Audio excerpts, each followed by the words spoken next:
Super star Krishna గారు నటించినటువంటి రెండవ సినిమా కన్నె మనసులు. తేనె మనసులు హిట్ అయిన తర్వాత అదే కాంబినేషన్లో ఆదిత్య సుబ్బారావు గారు తీశారు ఈ సినిమాని. ఒక పాత సినిమా, అందులోనూ 60 ఏళ్ళు దాటిపోయిన తర్వాత కూడా సూపర్ స్టార్ గారి ఒక కెరీర్ బిగినింగ్ ఎలా ఉంటుంది, ఎలా ఉంది అని చెప్పడానికి ఈ వీడియో.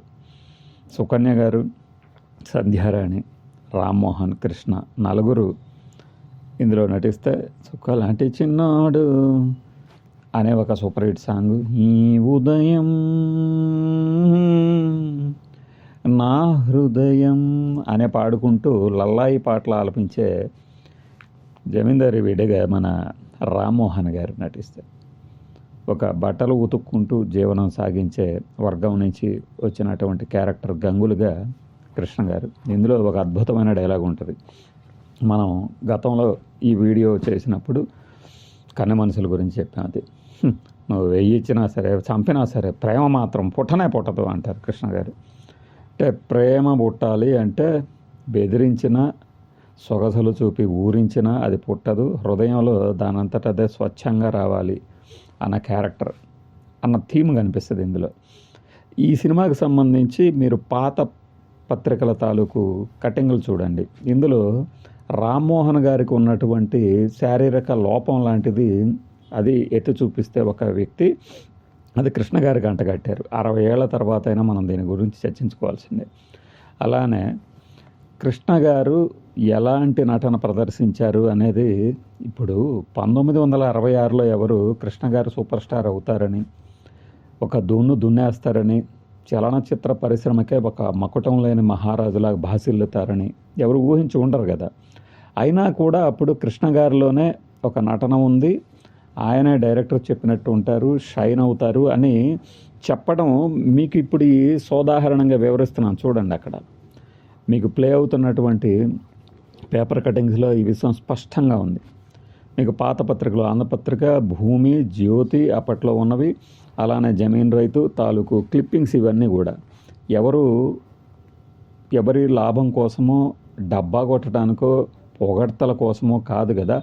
ఇవన్నీ 66లోనే వచ్చాయంటే అర్థం చేసుకోండి కృష్ణ గారు ఆ రోజుల్లోనే ఎంతమందికి అభిమాన నటుడిగా మారారు. రెండో సినిమానే. పైగా ఈ సినిమా రిలీజ్ అవుతూ ఉండగానే జేమ్స్ బాండ్గా వస్తున్నాడు అంటూ కొన్ని క్లిప్పింగ్స్ కూడా ఉన్నాయి.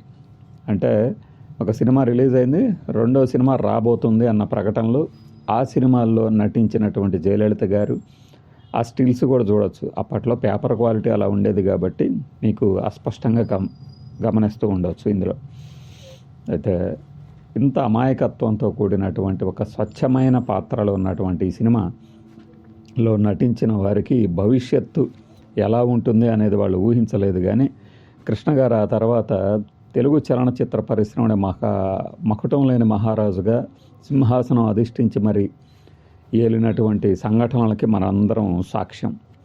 అలానే మేము ఈ సినిమా రిలీజ్ అయిన 30 ఏళ్ల తర్వాత చూసి కూడా ఒక హీరోయిన్ గురించి, ఇందులోని ఒక హీరోయిన్ గురించి అనుకున్న విషయాన్నే 30 ఏళ్ల క్రితం రాసిన సమీక్షలో రాసిన విషయాన్ని ఇక్కడ గమనించవచ్చు. వీరు ఈ పాత్రలకి సరిపోలు అని. ఎందుకంటే యువత మనసులో గిలిగింతలు పెట్టి కథానాయకుడిని ఉరుతొలగించే ముఖారవిందం ఈ ఇద్దరిలో ఎవరికీ లేదు అనే విషయాన్ని అప్పుడే గమనించి విశ్లేషకులు నిర్మోహమాటంగా రాసిన విషయాన్ని కన్నమనసులో చూడొచ్చు. కన్నమనసులు కూడా ఒక 50 డేస్ సినిమా ఆడింది. అప్పట్లో రామ్మోహన్ గారికి భవిష్యత్తు ఉంది, కృష్ణ గారిని ఎవరు పట్టించుకోరు అన్నారు అని ఎప్పటికీ కొంతమంది రాస్తారు. అది అంతా శుద్ధ అబద్ధం అనేది మీరు ఈ ప్రకటనలు, ఈ వార్తాపత్రికల్లో వ్యాసాలు చూసి గమనించవచ్చు. చూడండి, కృష్ణ గారి నటనని శ్లాఘించారు. కృష్ణ గారే రాబోయే కాలంలో మంచి నటుడిగా మంచి పేరు తెచ్చుకుంటారు, స్టార్ హీరోగా అవుతారు అని వాళ్ళందరూ అప్పట్లోనే రాయరు కదా. 30 ఏళ్ల తర్వాత రాశారంటే అర్థం ఉంది. కానీ అంటే ఒక రకమైన దుష్ప్రచారం ఏం సాగింది అనేది క్లియర్ కట్గా అర్థం అవుతుంది. అప్పటి నుంచి ఇప్పటిదాకా ఈవెన్ ఈ రోజుకి కూడా కృష్ణ గారి కుటుంబం మీద పడి ఏడ్చే వాళ్ళకి ఈ వీడియో ఒక చిన్న చెంపదెబ్బ లాంటిది. ఈ కథాంశాన్ని విషయానికి వస్తే మనమే బహుశా ఈ విషయాన్ని గతంలో కూడా చెప్పాం, తర్వాత చెప్తాం కూడా. ఈ సినిమా కథాంశాన్నే ఈ గాజులమ్మ తల్లి అనే కాన్సెప్ట్నే నందమూరి బాలకృష్ణ గారు, ముత్యాల సుబ్బయ్య గారు కెరీర్ అద్భుతంగా దేదీప్యమానంగా వెలుగొందుతున్నప్పుడు తనతో కూడా ఒక సినిమా తీసి హిట్ ఇవ్వాలి అన్నట్లుగా తీసిన పరంపరలో వచ్చిన పవిత్ర ప్రేమలో మందు మత్తులో బిజిలీ అనుకుని మిమ్మల్ని అని చెప్తారు డైలాగు బాలకృష్ణ గారు. లైలాని లైంగిక దాడి చేస్తారు.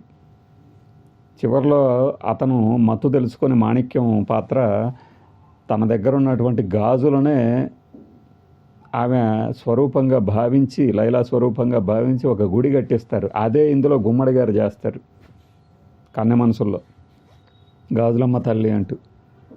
ఆయన చివరికి చనిపోతాడు కూడా, తన కళ్ళు మూడకపోతాయి. అంటే అప్పటి ఆ కథాంశం మన ఆదుతు సుబ్బారావు గారిలోని ఆ స్పార్క్ నేను ఎప్పుడు చెప్తుంటాను మా మిత్రులతో, తెలిసిన వాళ్ళతో కూడా. ఆదుతు సుబ్బారావు గారి సినిమాలు చాలా ఫార్వర్డ్ థింకింగ్తో ఉంటాయి. సుడిగుండాలు, మరో ప్రపంచం లాంటి సినిమాలు అప్పటే తీశారంటే అని చాలామందికి తెలియవు కూడా ఈ సినిమాలు, పాత తరం వాళ్ళకి తప్పితే. ఆ ఫార్వర్డ్ థింకింగ్ ఇప్పుడు ఈ కన్నె మనసులు అనేలో ఉన్న కాన్సెప్ట్ని పవిత్ర ప్రేమలో 30 ఏళ్ళ తర్వాత ఎలా ఎత్తారు మరి? మీరు 2 సినిమాలు చూడండి, చూసిన తర్వాత నేను చెప్పింది నిజమైన వాస్తవం అని ఒప్పుకుంటారు. ఈ విషయాన్ని ఈ మధ్యన మనం వాళ్ళకి చెప్తే 90 సినిమాలే వీళ్ళకి మరీ వింటేజ్ సినిమాలాగా అనిపించినాయి. ఇక 60ల్లో సినిమాలంటే పురాతన సినిమాలు అనుకోవటంలో ఎటువంటి సందేహం లేదు. అంటే ఖచ్చితంగా అనుకుంటారు కూడా.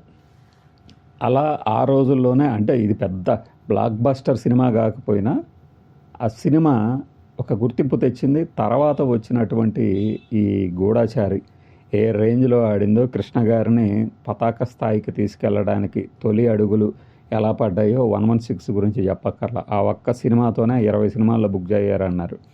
అంటే ప్రేక్షకులే కాదు, తెలుగు చలనచిత్ర రంగం కూడా ఆవురావురమంటూ ఉంది అప్పట్లో. కొత్త తరాన్ని, కొత్త ధనాన్ని ఆస్వాదించడాన్ని, స్వాగతించడానికి. దాన్ని కృష్ణ గారు చక్కగా అందిపుచ్చుకున్నారు. ఇబ్బడి ముబ్బడిగా వచ్చిన అవకాశాలని తన శక్తి వంచన లేకుండా ఫుల్ఫిల్ చేయగలిగారు 3 షిఫ్ట్లో. ఇది కన్నె మనసులు సినిమాల గురించి. కన్నె మనసుల్లో నటించినటువంటి ఆ 4-5 కొత్త వారిలో దేదీప్యమానంగా వెళ్ళిపోయిన భవిష్యత్తు ఎవరిదయ్యా అంటే కృష్ణ గారిదే అని మనందరికీ ఇప్పుడు తెలిసింది. బట్ ఆ రోజునే ఊహించినటువంటి సుబ్బారావు గారు, హీరాలాల్ గారు, శ్రీనివాస్ గారు, వీళ్ళందరూ కూడా బహుశా కృష్ణ గారితో పాటు పయనిస్తూ ఒక రేంజ్కి వెళ్ళిన తర్వాత సంతోషించి ఉంటారు. ఒక సక్సెస్ కోసం ప్రయత్నిస్తున్నప్పుడు కలిసి పనిచేసిన బృందం అది శిఖరాగ్ర స్థాయికి చేరిన తర్వాత తిరిగి పనిచేస్తున్నప్పుడు తమ జ్ఞాపకాలని గనక నెమరు వేసుకుంటే ఎలా ఉంటుందో, అలానే పాత తరం కృష్ణ గారి అభిమానులు ఇప్పుడు నేను చెప్తున్న ఈ మాటలు, ఈ వీడియోని చూసి ఖచ్చితంగా నిజమే మీరు చెప్పింది అని అంగీకరిస్తారు. ఇది కృష్ణ గారి అభిమానుల కోసమే కాదు, ఒక స్టార్ ఎదుగుతున్నప్పుడు ఎలాంటి సినిమాలు చేశారు, వాటిలోని కథాంశం ఏంటి, వైవిధ్యత ఏమైనా ఉందా, తర్వాత తరం దాన్ని అందిపుచ్చుకుందా, లేదంటే ఎలా ఫెయిల్ అయింది, ఎక్కడ ఫెయిల్ అయింది, ఇలాంటివన్నీ కూడా ఒక మంచి జ్ఞాపకంగా మిగులుతాయి అనేది నా అభిప్రాయం. అందుకనే ఈ వీడియో చేయడం జరుగుతుంది.